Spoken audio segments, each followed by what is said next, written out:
What is up, YouTube? This is NandoPrince93 and I am back after a long hiatus. I know I've been MIA, I've been dealing with school, tests, finals, all that good stuff, but I am back and I got a lot of fun things to review, thoughts, impression videos. For example, today I'm not really doing a review, more like a thoughts and impressions after having this phone for about a month, after having the Nexus 5. This is a Samsung Galaxy S5, but I got things coming. We got the Gear Watch over there. My Xbox One is here, as you can see. Playing some 2K14. I even got my old iPhone on the side over there with my iPad. But today is going to be all Samsung S5. Wanted to do a quick impressions review and give you my thoughts about it, how it's lived up to my expectations or lived down to expectations since I got it about a month ago. So on the screen you see the specs.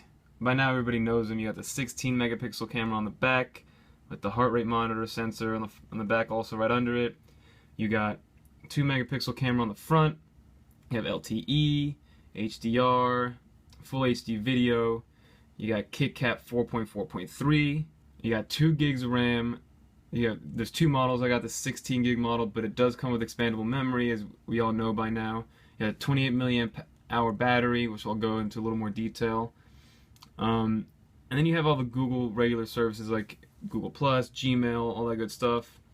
Connectivity wise, you do have NFC, Bluetooth, USB 3.0, which is a very big pro because of how fast it transfers data and how fast this thing charges. But yeah, those are the quick rundown of the specs. Now let's go through the pros of this phone. So my biggest thing is that I was afraid that this phone was not going to be durable. It has this big, beautiful screen. I thought one drop and it would just crack. I'm going to be honest, I have not used a single case, not a single screen protector. I've dropped this phone probably 10 to 12 times since I've had it in the last month. It does have a couple nicks, on the top and on the side, but it has lived past my expectations. Usually if you drop a phone, the back will come off and the battery will come off. This phone stays 100% intact. So it's a very, very durable phone, which was very surprising to me. And then you have the IP67 certification. Dust proof, water resistant. I think it's amazing. I love that feature about this phone. That is one of the reasons why I'm not switching back to the Nexus 5. I love how it's waterproof. I bring it into the shower with me so I can text in the shower, change my music on my Bluetooth speaker that's outside my shower, that kind of good stuff. Take underwater pictures, underwater videos, you name it. Because you get up to 6 feet underwater for an hour. And I've seen many videos online of it doing even way more than that, even if it is boiling hot water or freezing cold water. It's lived up to the test. Then you have this beautiful screen, 5.1 inches from corner to corner. A Super AMOLED display. You have 432 ppi. Unreal. I mean, it's no LG 3 with over 500 ppi, which is unnecessary.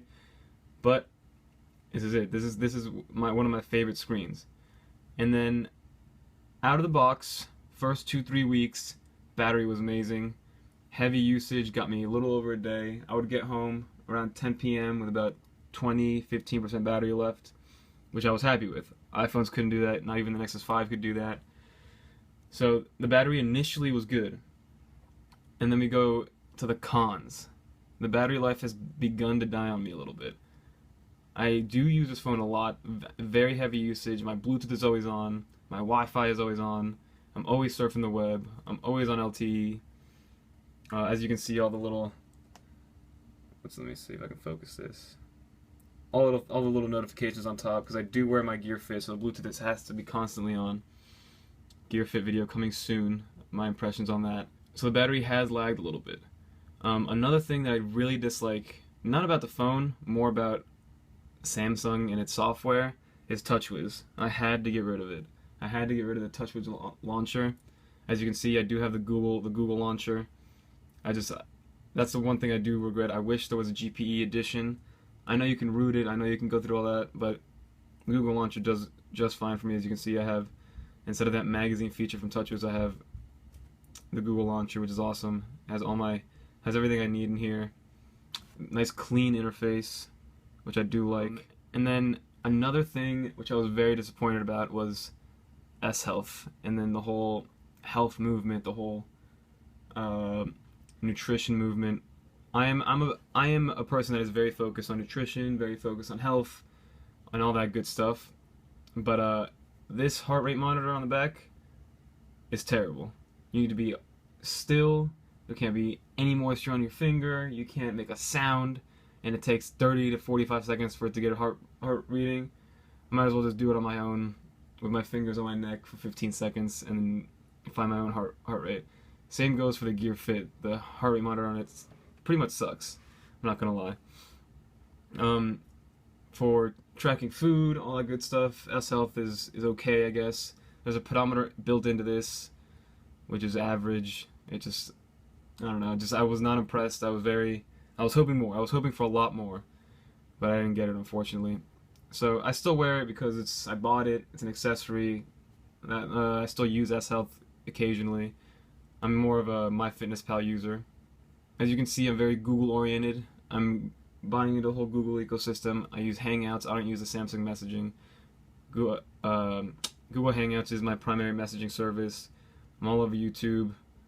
I have my Google Maps. Very Google oriented. But for everyday use, this phone is great. Battery life is decent. Everything opens up very, very quickly. There's very, very little lag on anything. As you can see, there's MyFitnessPal. Another con is the speaker on this phone. As you can see, that little thing right there is the speaker, unfortunately. It's like decent. It's very, very, very average. I'll play something out loud for you guys. This is full volume. But I mean, I'm not gonna be using it to listen to music out loud usually. I got my headphones usually. Which is another awesome thing. Even with the headphone jack open, waterproof. The only thing that's kind of annoying is this little flap on the bottom, which is kind of hard to. Let me see if I can get it with one hand.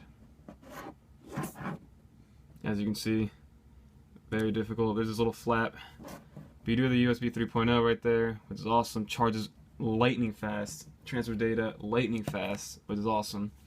Because I am always on the go and I need this phone charged as much as possible. So compared to the Nexus 5, if it wasn't for the what's it called, the waterproof, water resistance IP67 certification, I'd be back with the Nexus 5. But that is what is keeping me sold, for now at least. I do like this dimpled back, makes it easy to hold.